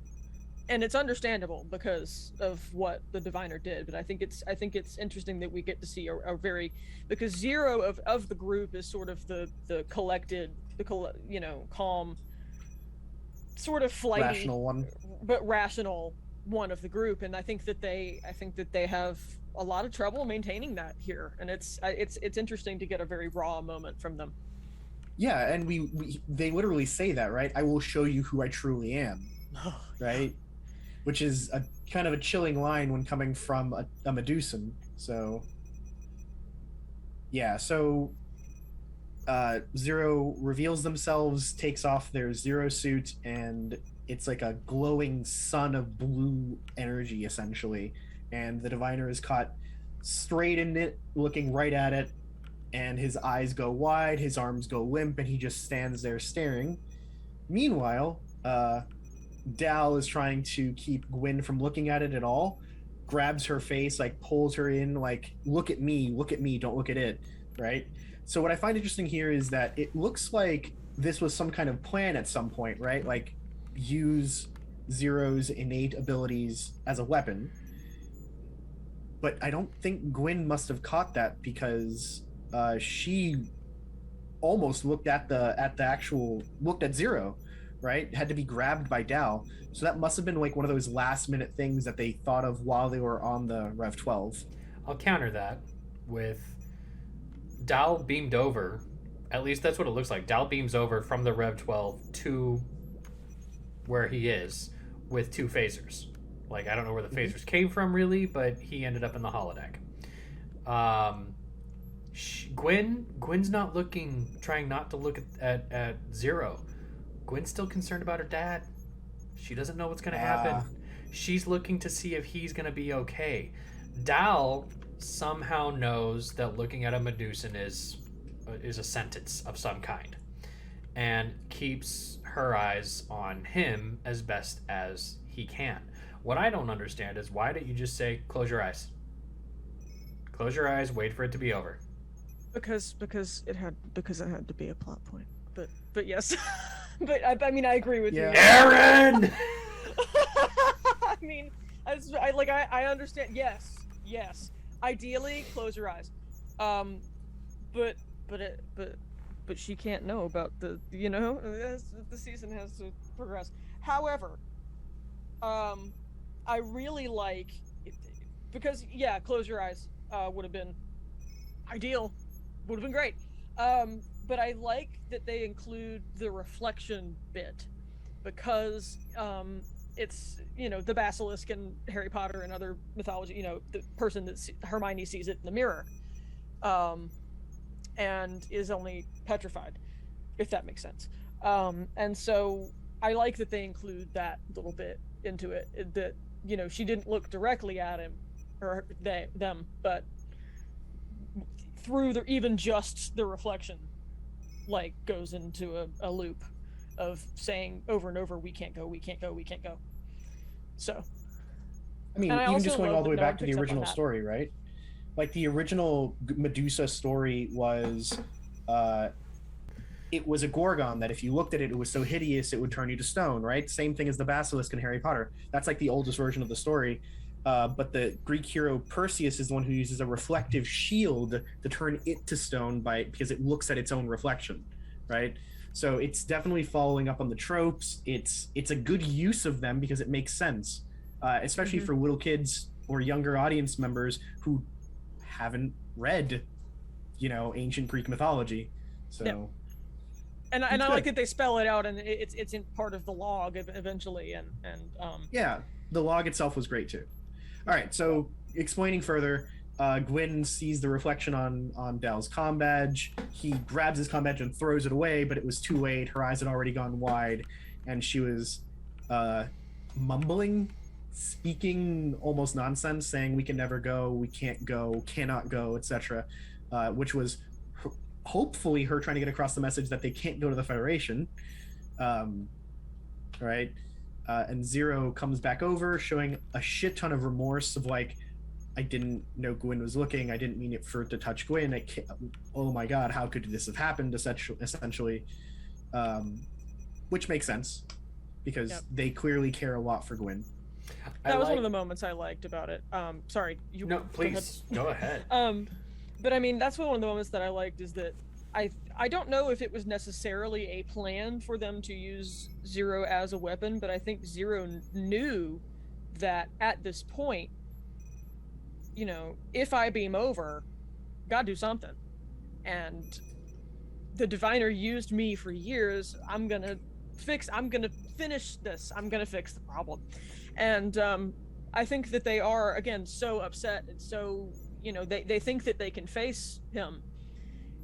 And then when they do, they just are furious. They're angry, they're upset, they're traumatized, they're probably reliving it, and they're scared, and they just explode. Because if in the first few scenes that we ever get of Zero specifically, they're in like a box, and the box is opened and it turns people mad, etc. But in that box, you don't see Zero get giant like they did in this episode. And I think that Zero is pissed, and Zero just gets huge all of a sudden. And I think that he is so over emotional and so not rationally thinking at this point. I think that they're so caught up in being angry that's why, they break down at the end going over to Gwen. It's almost like they weren't there even. And then they come out of it and go, oh God, oh shit. And they have to go and, Well, and one cool thing that sets up is an arc for Zero. So far, Zero has been the calm, cool, collected, kind of know-it-all, or at least knows more about what's going on than the rest of the crew, and has helped facilitate, and has also broken that fourth wall a couple of times to tell the audience, oh, look at you. You learned how to do this. Oh, look at us. We learned how to function as a team, even though we were separated by time. And now what we get to see is the physical manifestation of a trauma arc reaching a crescendo where Zero blows up, and now there's collateral damage. And Zero is going to have to learn how to control that in the future. The next time this happens, you can't do that. You can be angry, but you can't be violent. And sometimes you have to learn the hard way, and this is Zero's hard way. Or you need to replicate those glasses that the Doctor wore in the original Medusan Zep, right? Just wear those red spy glasses all the time. Yeah, no, absolutely. We good. Can we put some blue on there for the 3D effect? Boom. Yeah, that could definitely help. At least it helped with Miranda and Spock's physiology. Well, we've never really seen... The cool thing is we've never seen a Medusa before, so there's free reign. Sure.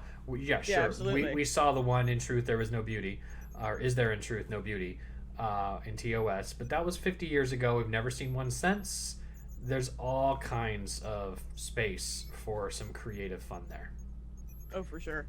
Yeah, and I really, I think that not only does Zero blow up, I think that they are learning that they don't have the luxury of getting angry. They don't have the luxury of being violent, because if something goes even moderately wrong, even mildly wrong, their whole crew is gone, and they are essentially on their own at that point. I think that's a really important thing for Zero to learn, is that you have to be as cool and collected as you can. It might suck, but if they were to be violent, it's catastrophic. It's not just a little bit of collateral damage. It's not just you lose an officer, or something like that. It's not little. It's never little. It's always going to be just calamity, and you can't do that. So I think that's a really important thing that Zero is going to have to learn. The diviner said Zero said the diviner used Zero as a weapon. We have something hidden on Protostar that could supposedly cause people to fight each other. Forgetting who you are. I don't know. I'm wildly speculating it's a computer here. Thing. No, I had the same thought, to be clear. Wildly speculating. Right? Maybe he found a way to utilize the same kind of madness that the Medusan triggers on the computer systems of ships, right? Something like that. Maybe, but I don't know. Maybe he recorded it. It's definitely time for speculation. Maybe he recorded this happening on video, played it back for some people who lost their memories and started fighting each other, and realized that you could play it back in recording, and it doesn't kill people. It doesn't completely, do a reboot on them, maybe it just makes them fight each other, and you don't even need to worry about a prefix code issue. It just makes people fight each other because they don't know who they are. But that's misunderstanding Starfleet, because you have to be violent at heart to act like that. Remember when everybody on the Enterprise forgot who they were? And Kieran McDuff was like, we have to fight, we have to destroy everything. And Picard, even without his full memory restored, was like, this is way too easy, we're not doing this.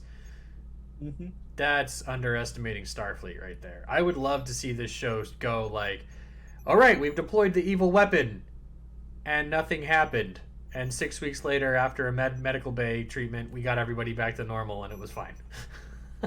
It's almost like the diviner is assuming that it will take the same amount of contact that it did.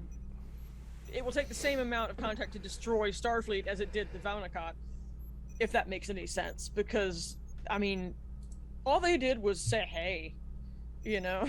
Basically, all Starfleet did was, hi, hello. And they had a moment, We and exist. then and then Vaunakot just, and like I feel that the diviner is, that's a really good point, that he is completely underestimating Starfleet, because No, go ahead. No, I'm done. You're good. Okay, I was just gonna say, there's a really neat episode of The Orville that touches upon this same exact theme. So there's an episode where they have first contact with a race that has never found other life before, and they're looking for life. They're sending out transmissions to try and be found, but they make first contact, and we find out that they're a race obsessed with essentially astrology, right? So if you're born under a certain sign of the zodiac, you are essentially a slave for life. You will spend your life in prison, right? And when they go to that planet, it happens to be during that month, and somebody mentions that, well, it's my birthday today, and they're grabbed and thrown in prison essentially, and they have to navigate the testy waters of like, well, do we tell them that their religion is bullshit, or do we just rescue our people? How do we get out of this without offending more, and so forth and so on? It's a great episode. It's one of the best things that Orville did in the second season too, in my opinion. I really need to catch up on that show. I got through the first season, but then I just don't think I had access to whatever it was playing on. Yeah, the name of the episode is All the World is a Birthday Cake. Okay. It's a very Trekkish name too. Yeah, very much so. Right on. All right, so finishing up just this scene, the hallway doors open and in runs Rock and Jankum and hologram Janeway, who's been unfrozen. And Dal is there cradling Gwyn, who just keeps saying, we can't go, Yeah. we can't go, we can't go. Yeah. I also like that Zero was immediately apologetic and didn't come off like, well, he deserved it, and just was very much like, oh my, what have I done? Mm-hmm. Yep. Which fits the personality that we've seen. Sorry. Yeah. I don't think that they went in with that goal. I don't. I think that they went in hoping to disable the diviner, and I think that they just lost it. If you will, Zero, in an attempt to get revenge for the diviner making them turn people mad, went mad, in a sense. And I don't think that they had any intention of doing anything other than just trying to disable the diviner and get the crew back on the ship and go. But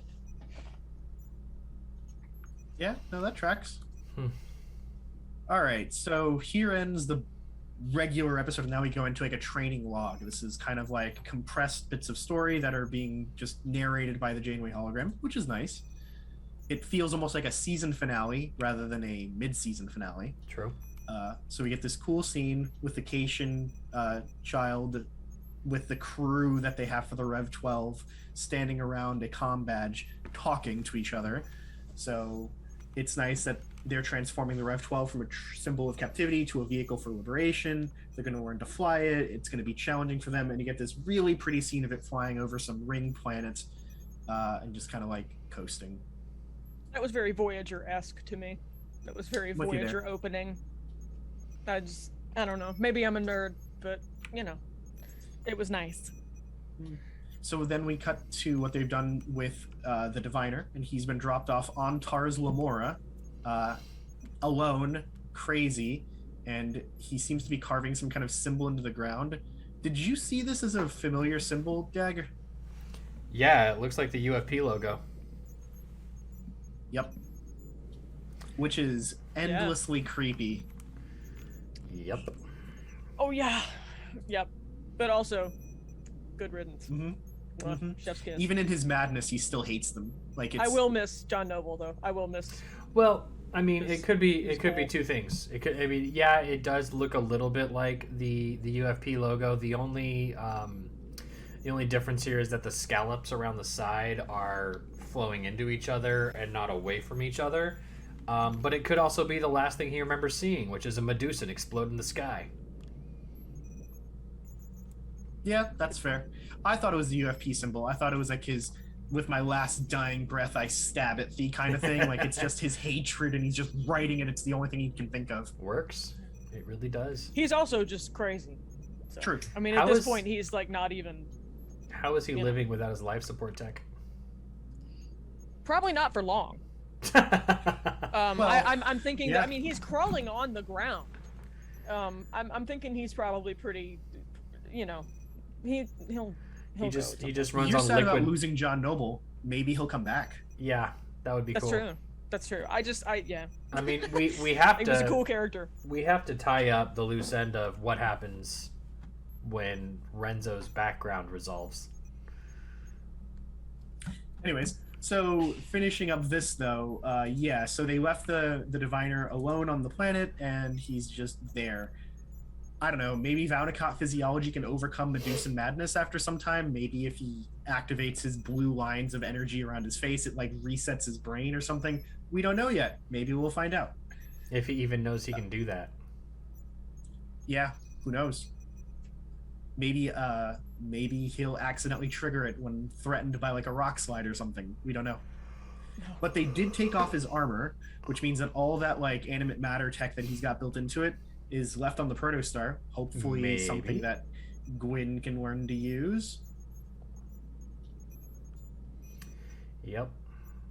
Yep. And speaking of Gwyn, excited to here see we if cut she to does her that. scenes where they're looking at her with Zero, who hasn't left her side, just nursing her back to health. They're doing some treatments, and they realize that thankfully she just saw the reflection, so you can survive that. The only thing she lost was her memories of the event, which is hugely significant because of what we know, but to them, they're just thankful that their friend is okay.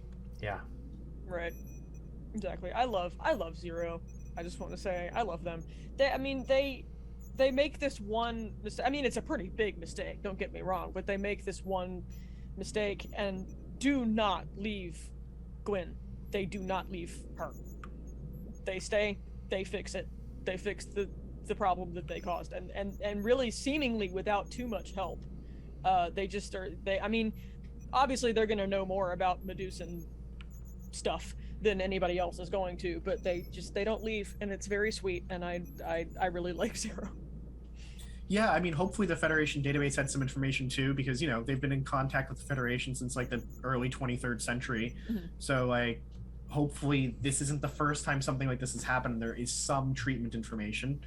But when Gwyn comes to the bridge, Zero is just as surprised and happy as everybody else.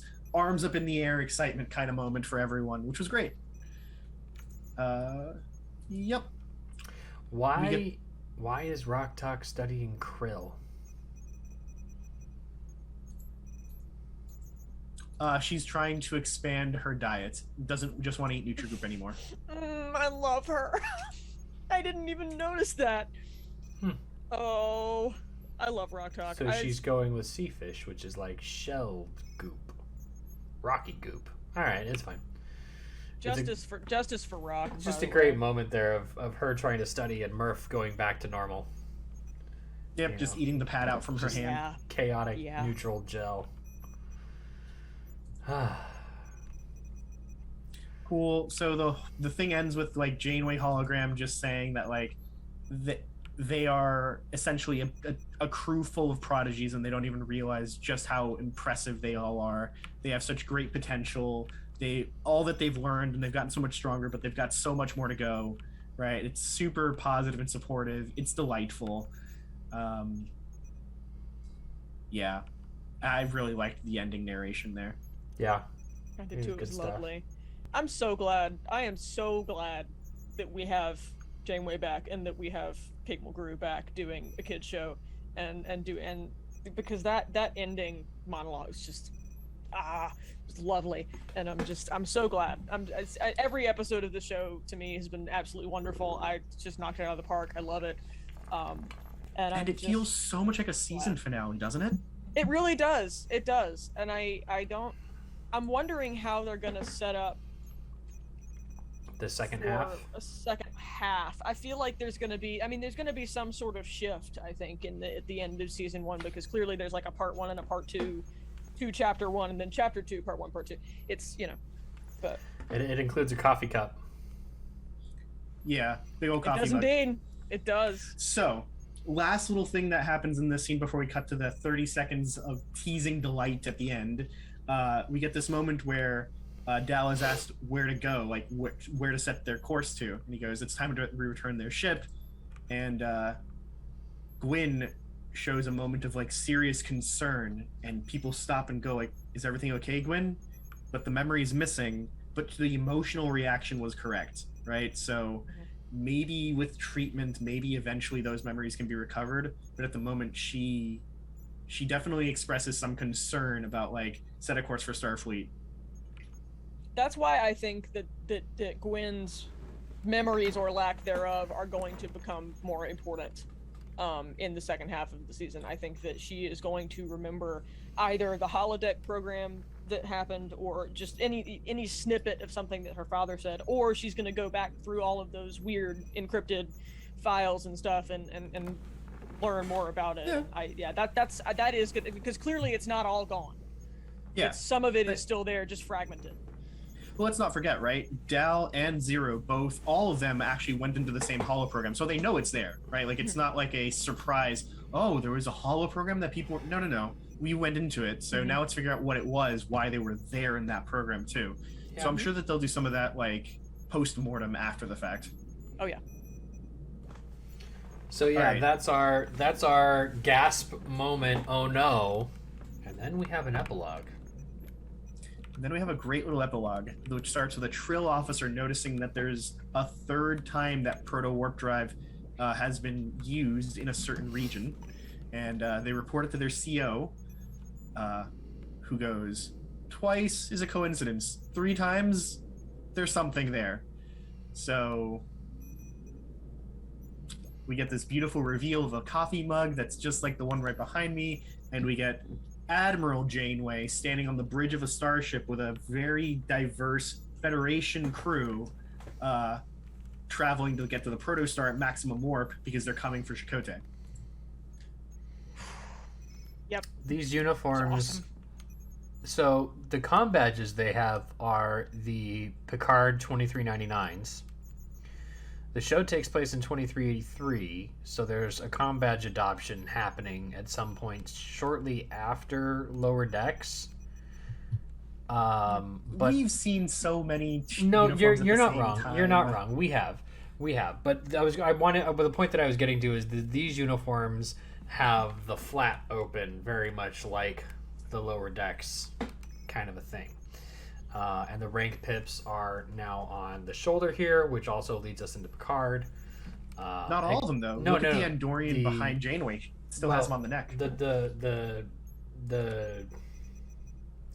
The Trill, the Andorian, they have them on the neck. Janeway's are on the shoulder. And that could that be an admiral thing? It could I think be. so. It could be. It's just an interesting thing. I like the idea that this is that there's a rollout of this kind of, protocol for uniform stuff happening in different places in Starfleet at different times, because that's just operational logistics right there. Yeah, I I'm like with that. you. We've seen that a bunch of times, right? Like in Deep Space Nine, there was a period where they had their unique uniforms, and the USS, the one that the Galaxy class that gets blown up by the Dominion, that the first time, the Challenger, no, Odyssey. What is it? Odyssey, that's what it is. The USS Odyssey shows up and they have the TNG style uniforms too. Right. So you've got the two uniforms side by side at the same time. Yeah, so I would be surprised if there's a lot of like different waves of uniforms being used on different ships and different fleets at the same time and no one gives a damn. Yeah. Same thing with Lower Decks, right? Lower Decks, the Cerritos has the one uniform, and then they go to the Titan and it's completely different.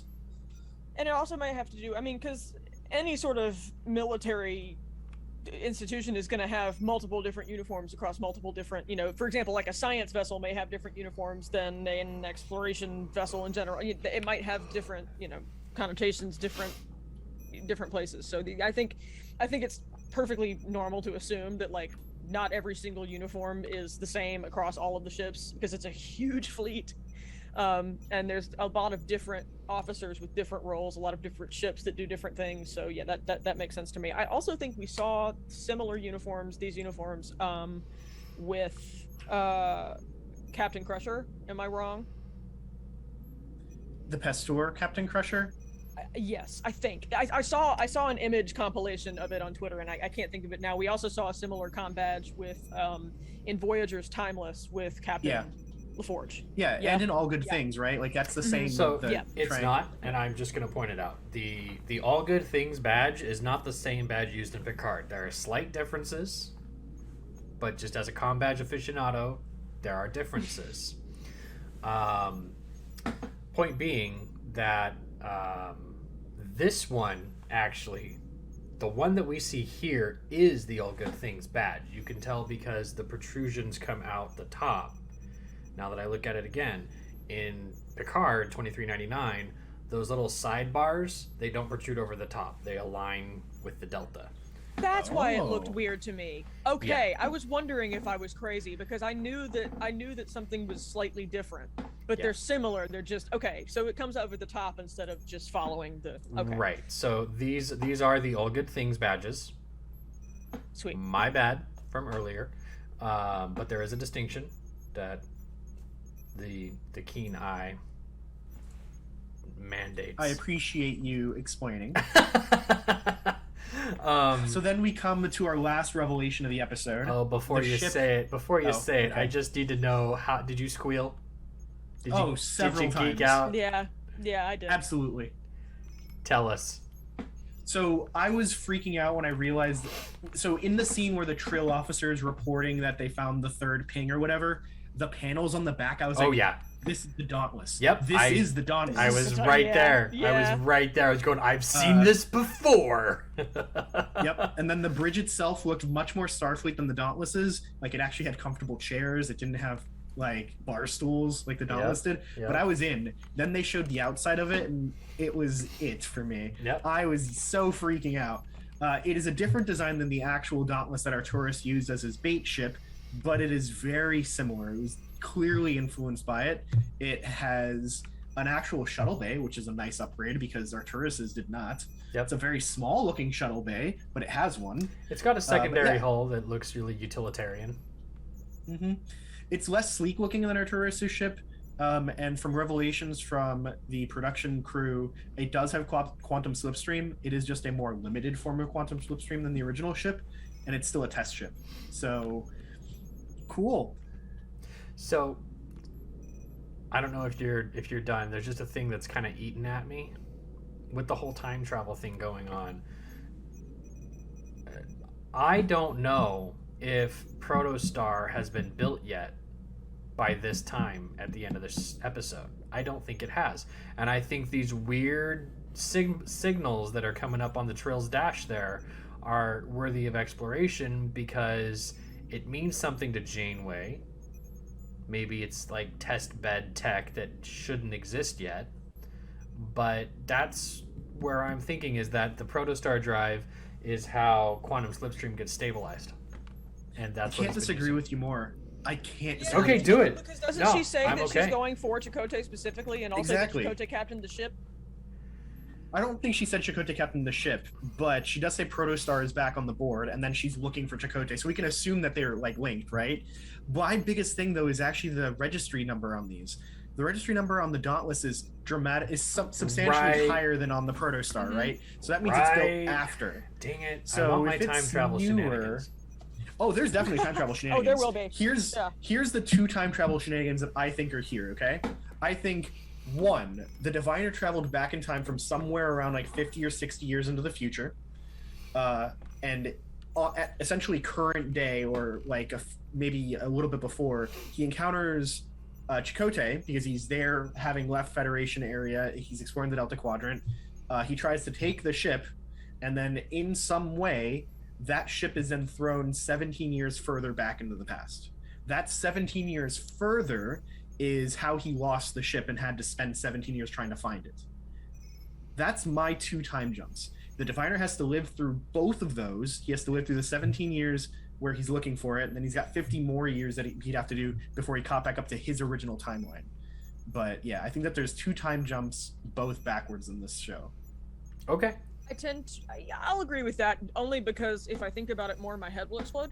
I hate temporal mechanics. I hate it. I hate it with everything that I am. I hate it. It's cool, but I need someone else to, I'll wait. But like, I think that Chakotay is stuck somewhere he's not supposed to be stuck. I don't know where it would be. I don't know whether it would be like somehow in the future, somehow in the past. I don't know, because they haven't found him. You'd think that at some point he's in a pattern buffer in the vehicle replicator somewhere. Yeah, the Genesis planet. But like, I think that what was I gonna say? I can't remember now. But I mean, clearly gone. The hell. And he's not dead because it's a kid show. So like, I don't know, but I tend to agree with the weird double time jump thing. And I also want to mention something that happened in a different episode where Dreadnought is talking to the diviner, and the diviner is talking about creating a progeny, whatever. And Dreadnought says many have tried before and failed to find the ship. That seems like a lot of time. I feel like I almost feel like, and then that whole thing about it's against the order and whatnot, but timey-wimey crap. But I think there may be almost even more time jump craziness than we think that there is, if that makes sense, because the whole many have tried and failed. Now that could just be that he's, they've sent back a bunch of people a bunch of different times. That could be the case, and then this is, but then it's wild to me. It's wild. Yeah, I think that's a fair assumption. I think that latter assumption is the one I would go with, that he's not the only agent that has been sent back to try and prevent the apocalypse of their race. All the others have failed. He's just come up with this whole, let's destroy Starfleet plan. Mm-hmm. And that's why Dreadnought is kind of cynical about it. What I think is actually interesting about that conversation was the fact that Dreadnought has memories of these other ones, or Dreadnought knows about these other ones too. So does Dreadnought have a constant nightly backup that he sends back home somewhere to Solum or something? That's what I'm saying. I don't think we've seen the last of that guy. Neither do I. Because he programs himself onto the protostar, and then Gwyn airlocks him, and then somehow he's fine, and then his head has a message.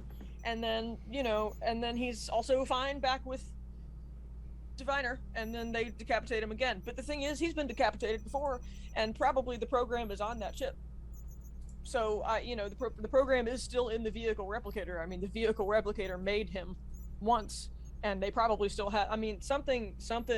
Dreadnought is not gone. I think Dreadnought is more than there's more from him than we had a conversation about how Dreadnought's program could have already been on Protostar, and all they did when they tried to 3D print him the most recent time was send a patch update saying here's the current agenda and time index.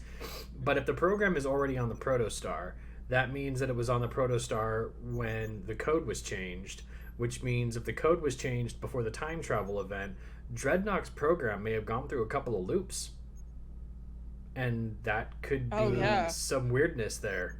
Now I know the timey-wimey hijinks are difficult to follow, but if Dreadnought has gone forward only to have a backup sent back in time again, overriding the latest backup, it'd be very interesting to see what Dreadnought has had to experience this whole time. Yeah, and we also know that Dreadnought knows more about Chakotay from what we've heard from him than anybody else, or so we can assume.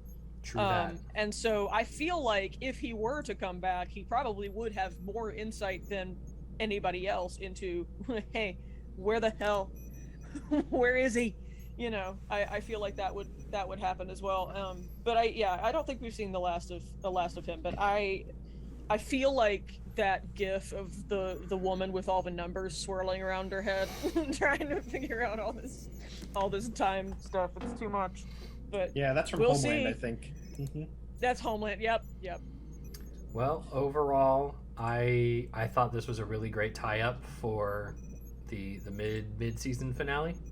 Wonderful. Yep. And I can't wait to see what happens in the next episodes when we find out they come back. I am. I can't wait thrilled. for somebody to come up with a 3D model for that USS Dauntless, the new one, because I'm gonna 3D print it. Of I don't care if I course have to you rip it are. out of Star Yep. Trek Online. I want Yep. one. Oh yeah. Send Oh, me yeah. one if you do that. I'd love to have one. Absolutely. Also, can I just talk about briefly? I want to talk about Admiral Janeway because it's my brand and everyone knows that. I legitimately, I was watching it with my dad and I got up out of my chair and went oh like, out loud at my television. One of my only things was just like, oh yeah, I like Janeway in the bun, but like I kind of missed the bob haircut. Check, fine, cool. Also, here's a gray streak because she's an admiral now. You know. And Chakotay had a gray streak too, right? Like that's Yeah. cool as well. Aw, couples matching. Anyway, I'm very happy. You're about gonna it. have I to was change so your happy Twitter to see handle her. from Captain Janeway to Admiral Janeway. Oh and wait, just, can I do that? Just Wait. move the X. Move the X from Captain to Admiral, but have it be the second A. Or hear me out. Hopefully, it's not taken, and I can just be Admiral Janeway, and that way I don't have to explain my Twitter handle to people anymore. I don't have to explain. Yeah, but there's an X in the beginning. But yeah, so we've got Admiral Janeway on a crusade to hunt down Chakotay and find him and save him, and we have no idea where he is.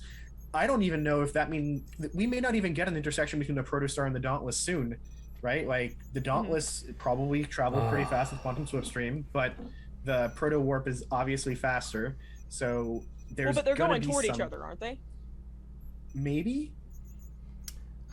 Theoretically, Maybe. we'll see what happens. Yeah. Let's Absolutely. Yeah. maybe the maybe Federation's big. I mean, they could do exactly what they did in the last mid-season, was have it take out, seconds after they initiate. Hey, Doll, we're getting a Starfleet signal. They're looking for Captain Chakotay? That's true. And I think that there was an interview with one of the writers where they talk about Admiral Janeway being maybe a semi-antagonist to the kids, probably because she shows up and the ship is in the hands of a bunch of aliens that are not her first officer of old. So I Could be. I think that probably I think that would be a really cool twist. Yeah, I think that would be really an interesting. awesome twist. Also, can you imagine like Admiral Janeway hailing the ship and other Janeway being like, "Hey, what?" Especially Excuse me? if the encounter turns hostile because of the weapon. Oh yeah. And then they have to save the day with that. And You know, it would be wild. So let's Oh. say hypothetically both ships meet up in the same place, right? Janeway hails the Protostar. The Protostar responds, triggering the infection against the Dauntless, right? The Dauntless's computer goes nuts, as we expect that it will do, and it acts as though the ship has been fired on by the other ship, right? Mhm. At that point, doesn't matter what the kids are saying on the bridge, they just shot at us, start firing back, and so forth and so on, and that's where things break down, right? They don't even get a couple words in as soon as they start talking. And that Mhm. exacerbates the problem that we saw in episode 1. People aren't talking to each other. They can't communicate. They can't get along. Mm-hmm. oh yeah, Additionally, if we tie in the whole Medusa weapon aspect, Janeway forgets why she's even there. oh no. You'll find out next Let her be time. happy. Let her be happy. Here's my thing, and one more thing, and I promise I will shut up. If basically what this would mean is that they get back, okay, from Delta Quadrant, and they're there and they're chilling, and she's finally home. She got her people home, and then she loses Chakotay, like years later, like a few years, and now she has to do this shit again. Let Yeah. her be happy. Hey, Dan, Kevin, Aaron, bruh, let her be happy. Like I'm. It's the inexorable plunge of a Starfleet I'm gonna camp captain. outside of CBS. I'm gonna camp outside CBS with an umbrella and a cocktail and a sign that says "Let Janeway be happy" for a month. I just want her to be happy. Make it so. That's it. Cool. Well, any other comments from you guys? I really enjoyed it, so I'm good. Yeah, this episode was a very nice close to this arc of Star Trek Prodigy. I really appreciate it, and I really look forward to what's happening with Prodigy in the future whenever that gets announced. In the meantime, next week we get to reconnect with our Discovery folk, and then there's going to be some overlap at the end of February as we close out Discovery and go into Picard Season 2. Which will ensure some of its own temporal hijinks, as the trailer has shown. And if you're in the audience, really appreciate you sticking around. We hope you enjoyed the episode just as much as we did. If you did or did not comment, don't forget to like and subscribe. Head over to our Patreon. You can find us on searching Google Beyond Track Podcast. You can interact with us on Twitter at Beyond Trek Pod. You can hang out with me there at Trek Nexus. I think Suzanne has a handle that might be changing soon. Maybe not. It's either going to be Captain Janeway with an X for the first A, or hopefully it's going to be Admiral Janeway, just spelled out, so that I don't have to explain where the X is. It'll be wicked cool. Renzo, as always. No, just one quick thing. I just saw that Suzanne did find us information on the voice actor for Zero. It is voice acted by a person named Angus Imrie, who looks to use male pronouns. Yeah, so. Yeah. The IMDb confirms. And thanks for looking that up, Suzanne. All those. Yeah, of course, absolutely. I can actually say all those hours ago. Yeah. Oh, but listen, when we have fun with these, we take our time, and this was a fun episode, so it makes sense. There was a lot to break down, and this episode really did a good job of like breaking down character motivations. It wasn't just let's narrate what happens and react to that. I really liked that. I really hope that you, the audience, that you liked that, and you can always go boldly with Beyond Trek Podcast for all of your Star Trek needs. Hey everybody, I just wanted to give a quick shout out to our Patreon and Anchor supporters. Big thanks to Stephanie Baker, S. Tam, Anne Marie, Jim Cook, and Nora Hickson. We really appreciate your support. Thanks for being a part of Beyond Trek Podcast. We are Beyond Trek Podcast. Lower your inhibitions and surrender your years. We will add inspirational and hilarious Trek content to your day. Your attention will adapt to subscribe to us. Resistance is futile.